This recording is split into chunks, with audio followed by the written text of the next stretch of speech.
नमस्कार और स्वागत है आज के इस खास चर्चा में। शारदीय नवरात्रि 2025 बस आने ही वाली है और पता है हमारे पास जो कुछ जानकारी है, जैसे कुछ वीडियोस है, लेख है, वो इशारा कर रहे हैं कि इस बार की नवरात्रि थोड़ी अलग है। हाँ बिल्कुल। सुनने में आ रहा है कि कोई एक तिथि 2 दिन पड़ रही है और माँ दुर्गा हाथी पर आ रही हैं। ये सब क्या है? जी, ये बातें चल रही हैं। तो आज हम इन्हीं सब स्रोतों को खंगालेंगे, गहराई में उतरेंगे और समझने की कोशिश करेंगे कि शारदीय नवरात्रि 2025 की तिथियां क्या है, मुहूर्त क्या है, इसका महत्व क्या है और ये जो दिलचस्प बातें हैं इनका क्या मतलब है। बिल्कुल। हमारा लक्ष्य है कि सारी जानकारी में से जो सबसे जरूरी बातें हैं वो सामने लाएं, साफ और सरल तरीके से। बिल्कुल सही कहा। हमारे पास जो सामग्री है उसमें पंचांग की गणनाएं भी हैं, धार्मिक मान्यताएं भी हैं और अलग अलग जगह कैसे मनाते हैं उसकी झलकियां भी हैं। हाँ, हिसाब किताब, माँ के हाथी पर आने का क्या मतलब है और इस पर्व का असल में गहरा अर्थ क्या है, उसे एकदम स्पष्ट रूप से समझें। ठीक है, तो फिर शुरू करते हैं सबसे बुनियादी बात से। तारीखें, स्रोत क्या बताते हैं? 2025 की शारदीय नवरात्रि कब से कब तक है? देखिए, स्रोतों के हिसाब से इस साल शारदीय नवरात्रि सोमवार 22 सितंबर से शुरू हो रही है। 22 सितंबर, सोमवार। जी, और ये चलेगी बुधवार 1 अक्टूबर तक, जिस दिन महानवमी है। और दशहरा यानी विजयादशमी वो अगले दिन गुरुवार 2 अक्टूबर को मनाया जाएगा। अच्छा, तो पहला दिन हो गया 22 सितंबर और इसी दिन वो घटा स्थापना या कलश स्थापना होती है ना? हाँ बिल्कुल। इसके लिए कोई खास शुभ मुहूर्त बताया गया है स्रोतों में? क्योंकि कई बार सुबह सुबह समय निकालना थोड़ा मुश्किल हो जाता है। हाँ, इसका जिक्र है। पहले दिन मतलब 22 सितंबर को कलश स्थापना के लिए जो मुख्य शुभ मुहूर्त है वो सुबह का है, करीब 6:09 से 8:06 तक। सुबह 6:09 से 8:06 तक। जी, लेकिन अगर मान लीजिए किसी वजह से सुबह ये नहीं हो पाता तो चिंता की बात नहीं है। एक और बहुत ही अच्छा बल्कि बहुत ही शुभ समय है, वो है अभिजीत मुहूर्त। अभिजीत मुहूर्त। हाँ, ये रहेगा सुबह 11:49 से दोपहर 12:38 तक। और अभिजीत मुहूर्त को तो ज्योतिष में ऐसा मानते हैं कि ये दिन का वो समय है जब लगभग कोई भी शुभ काम शुरू किया जा सकता है। बहुत शक्तिशाली मुहूर्त है ये। अच्छा, ये तो बहुत अच्छा है जानना कि एक और विकल्प भी है। वैसे शुरुआत की तिथि को लेकर भी थोड़ी सी कंफ्यूजन जैसी बात थी। प्रतिपदा तिथि तो शायद 21 सितंबर को ही शुरू हो रही है। हाँ, आपने सही सुना। कंफ्यूजन हो सकता है। देखिए, प्रतिपदा तिथि जो है वो रविवार 21 सितंबर की देर रात को, मतलब तकनीकी रूप से 22 सितंबर लगते ही 1:23 पर शुरू हो जाएगी। अच्छा, रात में। हाँ, देर रात। और ये रहेगी सोमवार 22 सितंबर की देर रात 2:55 तक। लेकिन हमारे हिंदू पंचांग में उदय तिथि का बहुत महत्व है। उदय तिथि। जी, यानी सूर्योदय के समय जो तिथि चल रही होती है उसे ही पूरे दिन के लिए माना जाता है। अब क्योंकि प्रतिपदा तिथि का सूर्योदय 22 सितंबर सोमवार को हो रहा है, हाँ, इसलिए नवरात्रि का आरंभ 22 सितंबर सोमवार से ही माना जाएगा। ठीक है, तो ये स्पष्ट हो गया, उदय तिथि ही मायने रखती है। बिल्कुल। और एक बात और जो आपने शायद सुनी हो, 21 सितंबर को एक सूर्य ग्रहण भी है। हाँ। लेकिन जैसा स्रोतों में साफ बताया गया है वो भारत में दिखाई नहीं देगा, तो इसलिए नवरात्रि की पूजा पर या उसकी शुरुआत पर इसका कोई असर नहीं पड़ने वाला है। कोई चिंता की जरूरत नहीं। अच्छा, ये राहत की बात है। जी, बल्कि इस साल तो नवरात्रि की शुरुआत में उत्तरा फाल्गुनी नक्षत्र और हस्त योग का संयोग भी बन रहा है। ज्योतिष में ने स्थिरता और शुभ कामों की शुरुआत के लिए बहुत अच्छा मानते हैं। पैदा कर रही है ये जो 9 दिन या 10 दिन वाली बात है। स्रोतों में इसके बारे में क्या कहा गया है, खासकर वो तृतीया तिथि को लेकर? हाँ, ये सवाल बहुत लोगों के मन में आ रहा है। देखिए, नवरात्रि तो 9 रातों का ही पर्व है ना? हाँ। और इस साल भी तकनीकी रूप से देखें तो 9 दिनों की ही पूजा है। अच्छा। हाँ, उलझन इसलिए हो रही है क्योंकि जो तृतीया तिथि है यानी तीसरा नवरात्रि का दिन, वो पंचांग की गणना के हिसाब से 2 कैलेंडर तारीखों पर पड़ रही है। अच्छा, इसको थोड़ा और आसान करके समझाएंगे? जरूर। देखिए, तृतीया तिथि शुरू होगी बुधवार 24 सितंबर को सुबह करीब 4:52 पर। 24 को सुबह। हाँ, और ये खत्म होगी अगले दिन यानी गुरुवार 25 सितंबर की सुबह करीब 7:06 पर। ओ, तो मतलब 24 को तो पूरे दिन है ही। हाँ। और 25 की सुबह भी थोड़ी देर तक है। नवरात्रि के दिनों की जो गिनती होती है ना, उसमें 25 सितंबर को शामिल नहीं किया जा रहा है। क्यों?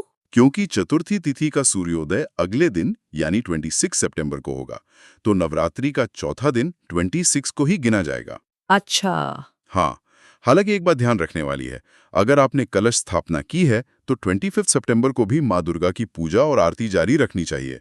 उस दिन माँ चंद्रघंटा का ध्यान कर सकते हैं, या अगले दिन की देवी माँ कुष्मांडा का भी, मतलब पूजा रुकनी नहीं चाहिए।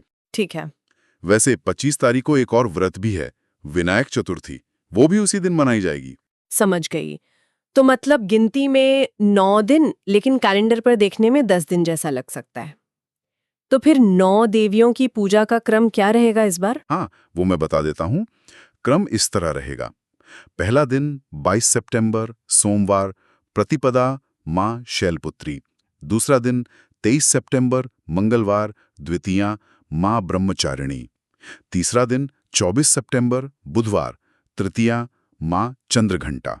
और 25 को कुछ नहीं गिनेंगे? हाँ, 25 सितंबर को पूजा जारी रखेंगे, लेकिन नवरात्रि दिवस की गिनती में नहीं आएगा वो। फिर चौथा दिन होगा 26 सितंबर शुक्रवार, चतुर्थी माँ कुष्मांडा।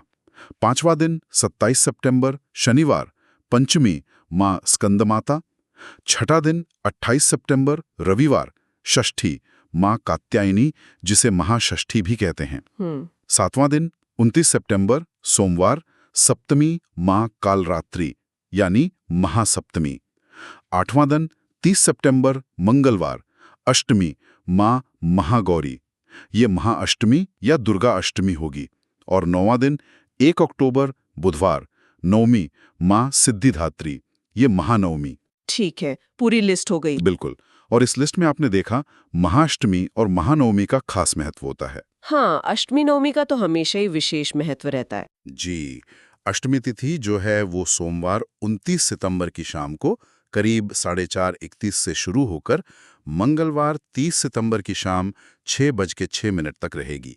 इसलिए दुर्गाष्टमी 30 सितंबर को मनाई जाएगी। 30 सितंबर को। हाँ, और फिर नवमी तिथि मंगलवार शाम 6:06 से शुरू होकर बुधवार 1 अक्टूबर रात 7:01 तक रहेगी। तो महानवमी 1 अक्टूबर को होगी। और जो कन्या पूजन होता है, हाँ, कंजक पूजन। हाँ, कंजक पूजन या कन्या पूजन, वो ज्यादातर लोग अपनी अपनी पारिवारिक परंपरा के हिसाब से इन्हीं 2 दिनों में यानी अष्टमी या नवमी को करते हैं। सही है। और एक और बहुत महत्वपूर्ण पूजा का जिक्र स्रोतों में मिलता है, वो है संधि पूजा। संधि पूजा, ये हाँ, क्या होती है? ये अष्टमी तिथि के खत्म होने के जो आखिरी 24 मिनट होते हैं और नवमी तिथि के शुरू होने के जो पहले 24 मिनट होते हैं, उस कुल 48 मिनट के समय में की जाती है। अच्छा। माना जाता है कि ये वो समय है जब देवी चामुंडा रूप में प्रकट हुई थी महिषासुर का वध करने के लिए। तो ये देवी की आराधना के लिए अत्यंत शक्तिशाली समय माना जाता है। और महानवमी को तो माँ दुर्गा के महिषासुर मर्दिनी रूप की खास पूजा होती ही है, क्योंकि कहते हैं इसी दिन उन्होंने राक्षस महिषासुर का संहार किया था। अच्छा, और फिर व्रत का पारण कब होगा और दुर्गा विसर्जन? नवरात्रि व्रत का पारण और दुर्गा विसर्जन वो दशमी तिथि पर होता है, यानी दशहरा वाले दिन। इस बार गुरुवार 2 अक्टूबर को होगा। स्रोतों में कलश विसर्जन के लिए सुबह का मुहूर्त भी सुझाया गया है, करीब 6:15 से 8:35 बजे तक का। ठीक है, तो तिथियों और पूजा का क्रम अब बिल्कुल साफ हो गया है। चलिए, अब आते हैं उस बात पर जो शुरू में कही थी और जो काफी रोचक लग रही थी, माँ दुर्गा का वाहन। स्रोतों में इस साल माँ के आगमन के बारे में क्या खास बताया गया है? हाँ, ये वाकई बहुत दिलचस्प पहलू है इस बार की नवरात्रि का। स्रोतों में एकदम साफ तौर पर लिखा है कि इस वर्ष माँ दुर्गा हाथी पर यानी गज पर सवार होकर आ रही हैं। हाथी पर? इसका क्या कोई खास मतलब होता है? अलग-अलग वाहन होते हैं क्या हर साल? हाँ बिल्कुल, हर साल वाहन अलग हो सकता है और इसका शास्त्रीय आधार है। श्रीमद् देवी भागवत महापुराण में एक श्लोक आता है जो ये बताता है कि नवरात्रि किस वार मतलब किस दिन से शुरू हो रही है। उसी आधार पर माँ का वाहन तय होता है। अच्छा। जी, जैसे श्लोक है शशि सूर्ये गजारूढ़ा। इसका मतलब है कि अगर नवरात्रि सोमवार शशि मतलब चंद्रमा या रविवार सूर्य को शुरू हो तो माँ हाथी यानी गज पर आती हैं। अब क्योंकि 2025 में नवरात्रि सोमवार से शुरू हो रही है। हाँ, 22 सितंबर सोमवार है। बिल्कुल, तो इसीलिए उनका वाहन इस बार हाथी है। और हाथी पर आना ये कैसा माना जाता है? शुभ होता है या? अरे अत्यंत शुभ, बहुत ही मंगलकारी माना जाता है माँ का हाथी पर आना। ये अच्छी वर्षा, सुख समृद्धि, उन्नति और शांति का प्रतीक है। वाह। मान्यता है कि जब माँ गज पर आती हैं तो आने वाला साल धन धान्य से भरपूर रहता है, फसलें बहुत अच्छी होती हैं, देश में और लोगों में खुशहाली आती है। तो कह सकते हैं कि ये आने वाले वर्ष के लिए एक बहुत ही पॉजिटिव, बहुत ही सकारात्मक संकेत है। अरे वाह, ये सुनना तो वाकई बहुत अच्छा लगा। चलिए अब थोड़ा और गहरे चलते हैं।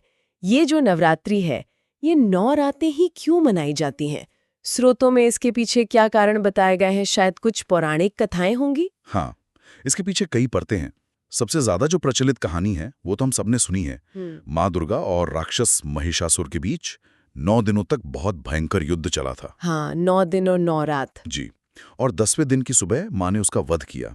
तो उन्हीं 9 दिनों की लड़ाई और माँ के जो 9 अलग-अलग स्वरूप हैं, शैलपुत्री से लेकर सिद्धिदात्री तक, उनकी शक्ति को याद करने और उनकी पूजा करने के लिए ये 9 दिन समर्पित हैं। ठीक है, ये तो हुई पौराणिक बात। हाँ, लेकिन इसमें एक और चीज है।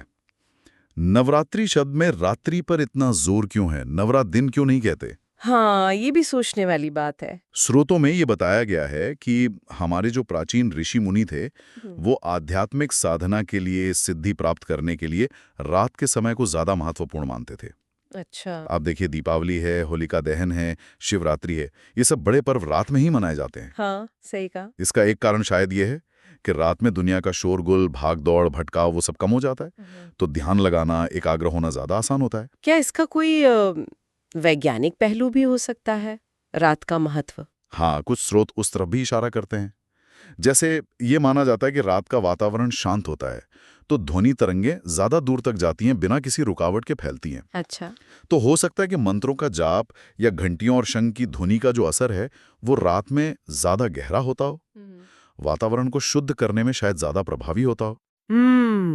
दिलचस्प है। और एक बहुत महत्वपूर्ण वैज्ञानिक दृष्टिकोण जो है वो ऋतु परिवर्तन से जुड़ा है। देखिए, दोनों ही मुख्य नवरात्रें, चैत्र वाली और ये शारदीय वाली, ये ऋतु संधि के समय आती हैं, मतलब जब मौसम बदल रहा होता है। हाँ, मार्च, अप्रैल और सितंबर, अक्टूबर। बिल्कुल। और ये वो समय होता है जब आमतौर पर बीमारियां फैलने का खतरा बढ़ जाता है, वायरल इन्फेक्शन वगैरह। हाँ, होता है। ऐसे में नवरात्रि के दौरान जो व्रत रखते हैं, हल्का और सात्विक भोजन करते हैं, ज्यादा तला भुना नहीं खाते, ये सब क्या करता है? ये हमारे शरीर की अंदरूनी सफाई, मतलब डिटॉक्सिफिकेशन में मदद करता है। हमारे पाचन तंत्र को आराम मिलता है और हमारी इम्यूनिटी, यानी रोगों से लड़ने की ताकत बढ़ती है। अच्छा, तो ये सिर्फ आध्यात्मिक ही नहीं बल्कि सेहत के लिए भी बहुत फायदेमंद है। बिल्कुल, तन और मन दोनों की शुद्धि होती है। और आध्यात्मिक स्तर पर इसका क्या महत्व बताया गया है? वो 3 गुणों वाली बात भी शायद होती है। हाँ, आपने सही पकड़ा। आध्यात्मिक नजरिए से देखें तो नवरात्रि को 3 गुणों, तमस जिसका मतलब है अंधकार, आलस्य, जड़ता, रजस यानी क्रियाशीलता, जुनून, इच्छाएं, और सत्व मतलब शुद्धता, ज्ञान, शांति, इनसे ऊपर उठने की एक यात्रा के तौर पर देखा जाता है। कैसे? देखिए, पहले 3 दिन माँ काली या दुर्गा जैसे तमोगुणी शक्ति की पूजा होती है, ताकि हमारे अंदर की नकारात्मकता, बुराइयां दूर हों। अगले 3 दिन माँ लक्ष्मी जैसे रजोगुणी शक्ति की पूजा होती है, ताकि हमें कर्म करने की ऊर्जा आए, सांसारिक और आध्यात्मिक समृद्धि मिले। और आखिरी के 3 दिन माँ सरस्वती जैसी सतोगुणी शक्ति की पूजा होती है, ताकि हमें ज्ञान मिले, विवेक जागे। अच्छा, 3-3 दिन? हाँ, और फिर अंत में आती है विजयादशमी, जब हम इन तीनों गुणों से परे होकर अपनी असली आत्मचेतना का अनुभव करने का लक्ष्य रखते हैं। वो चेतना जिसके लिए कहा गया है, या देवी सर्वभूतेषु चेतनित्यभिधीयते, मतलब वो देवी जो सभी प्राणियों में चेतना के रूप में मौजूद हैं। वाह, ये तो बहुत गहरा अर्थ है। जी, वर इसे हमारे शरीर, जिसे कई बार 9 द्वारों वाला किला या दुर्ग भी कहा गया है, उसकी शुद्धि का प्रतीक भी मानते हैं। कुछ स्रोतों में तो एक और दिलचस्प बात मिलती है, 9 देवियों का संबंध 9 खास जड़ी बूटियों या खाने की चीजों से भी जोड़ा गया है। सच में? जैसे? हाँ, जैसे माँ शैलपुत्री का संबंध कुट्टू से जोड़ा गया है, जो व्रत में खाया जाता है और ऊर्जा देता है, धरती से जोड़ता है। या फिर माँ सिद्धिदात्री का संबंध आंवले से है, जो सेहत और सिद्धि दोनों के लिए फायदेमंद है। तो एक तरह से कह सकते हैं कि ये अपनी शारीरिक, मानसिक और आध्यात्मिक बैटरी को पूरी तरह से रिचार्ज करने का समय है। ये तो बहुत ही अद्भुत और दिलचस्प संबंध है। और व्रत के दौरान कुछ खास बातों का ध्यान रखने की भी सलाह दी जाती है ना, कुछ सावधानियां। हाँ, बिल्कुल। स्रोतों में कुछ सामान्य सी बातें बताई गई हैं जो इस दौरान हमें और ज्यादा फायदा पहुंचा सकती हैं, जैसे कि घर और खासकर पूजा की जगह को साफ सुथरा रखना। हाँ, वो तो करते ही हैं। जी, पूजा में काले रंग के कपड़े ना पहने तो अच्छा है। गुस्सा करने से, किसी से बेकार में बहस करने से बचें, किसी के लिए मन में बुरा ना सोचें। मन को शांत रखना है। बिल्कुल। और खानपान में तामसिक भोजन जैसे प्याज, लहसुन, मांसाहार, शराब वगैरह से परहेज करना, और साथ ही बड़े बुजुर्गों का और महिलाओं का सम्मान करना। मूल भाव यही है कि अपने आसपास का माहौल और अपना मन दोनों को सात्विक और सकारात्मक बनाए रखें। सही बात है। ये तो हुई नवरात्रि के गहरे आध्यात्मिक और वैज्ञानिक पहलू की बात। लेकिन भारत इतना बड़ा देश है, यहाँ इसे मनाने के रंग भी तो उतने ही अलग अलग और खूबसूरत है। स्रोतों में इसकी भी कुछ झलक मिलती है। अरे हाँ, ये विविधता तो कमाल की है। आप उत्तर भारत में देखिए तो वहाँ शेरावाली माता की धूम रहती है। जगह जगह जागरण होते हैं और अष्टमी नवमी पर छोटी बच्चियों को देवी का रूप मानकर कन्या पूजन या कंजक बैठाते हैं, उन्हें खाना खिलाते हैं, तोहफे देते हैं। कितनी प्यारी परंपरा है। हाँ, दिल्ली में तो बहुत देखा है मैंने ये। जी। और साथ ही रामलीला का मंचन होता है पूरे 9 दिन, और फिर दशहरे पर रावण दहन, ये भी इसी उत्सव का बड़ा हिस्सा है। और पश्चिम भारत चलें तो गुजरात का नाम आते ही बस गरबा और डांडिया ही याद आते हैं। बिल्कुल। गुजरात में तो नवरात्रि का मतलब ही है रात भर चलने वाला जश्न। वो गरबा सिर्फ नाचना नहीं है, वो एक जलते हुए दिए वाला सजा हुआ मिट्टी का बर्तन होता है ना, गरबो। उसके चारों ओर घूमना जीवन और सृष्टि के चक्र का प्रतीक है। हाँ, वो छेद वाला मटका। जी बिल्कुल। और फिर वो रंगीन कपड़ों में डांडिया रास, क्या माहौल होता है। जैसा एक स्रोत में गुजरात की कोई निवासी बता रही थी, ये उत्सव तो सुबह तक चलता है वहाँ। और पूरब की तरफ चले तो बंगाल की दुर्गा पूजा, वो तो विश्व प्रसिद्ध है। हाँ, पश्चिम बंगाल और आसपास के राज्यों में नवरात्रि के आखिरी 5 दिन खास तौर पर दुर्गा पूजा के रूप में मनाए जाते हैं। बड़े बड़े भव्य पंडाल लगते हैं, उनमें माँ दुर्गा की महिषासुर का वध करती हुई इतनी कलात्मक मूर्तियां होती हैं। हाँ, बहुत सुंदर होती है। जी। और फिर वो ढाक की आवाज, सिंदूर खेला, शाम की भव्य आरती, ये सब मिलकर एक अलग ही समा बांध देते हैं। ये परिवारों के मिलने जुलने और उत्सव का बड़ा मौका होता है। और फिर आखिर में मूर्तियों का विसर्जन होता है। और दक्षिण भारत में वहाँ कैसे मनाते हैं नवरात्रे? दक्षिण भारत के भी अपने बहुत अनोखे और सुंदर तरीके हैं। तमिलनाडु, कर्नाटक, आंध्रा में घरों में गोलू या बुम्बई कोलू सजाया जाता है। गोलू वो क्या होता है? उसमें सीढ़ियों जैसा एक मंच बनाते हैं और उस पे देवी देवताओं, इंसानों, जानवरों की छोटी छोटी गुड़ियों को सजाते हैं। अक्सर कोई कहानी या थीम भी होती है। बहुत सुंदर लगता है। अच्छा। कर्नाटक का मैसूर दशहरा तो अपनी भव्यता के लिए पूरी दुनिया में मशहूर है। वहाँ यक्षगान जैसी पारंपरिक नृत्य नाटिकाएं भी होती हैं। फिर नवमी के दिन आयुध पूजा का बहुत महत्व है। आयुध पूजा, हथियारों की पूजा। हाँ, पर सिर्फ हथियार नहीं, अपने काम के जो भी औजार हैं, मशीनें हैं, गाड़ियां हैं और यहाँ तक कि किताबें, कलम, इन सब की पूजा की जाती है। मतलब ज्ञान और कर्म के जो साधन हैं उनका सम्मान किया जाता है। और केरल में 10वें दिन विद्यारंभ की परंपरा है, जब छोटे बच्चों की पढ़ाई लिखाई की औपचारिक शुरुआत कराई जाती है। सच में कितनी ज्यादा विविधता है। हर जगह का अपना रंग, अपनी खास परंपरा है ना, कमाल की बात। लेकिन इस सारे विविधता के पीछे एक गहरा धागा है एकता का। अब देखिए, चाहे उत्तर भारत का जागरण हो या गुजरात का गरबा, बंगाल की दुर्गा पूजा हो या दक्षिण का गोलू, हर जगह मूल भावना एक ही है। क्या? शक्ति की उपासना, बुराई पर अच्छाई की जीत का जश्न और एक तरह का आध्यात्मिक नवीनीकरण, एक नई शुरुआत। तरीके भले ही अलग अलग हों, पर वो श्रद्धा, वो उल्लास, वो भक्ति, वो पूरे देश को एक धागे में पिरो देती है। बहुत ही खूबसूरत बात कही आपने। तो चलिए आज की इस गहरी और जानकारी से भरी चर्चा को अब समेटते हैं।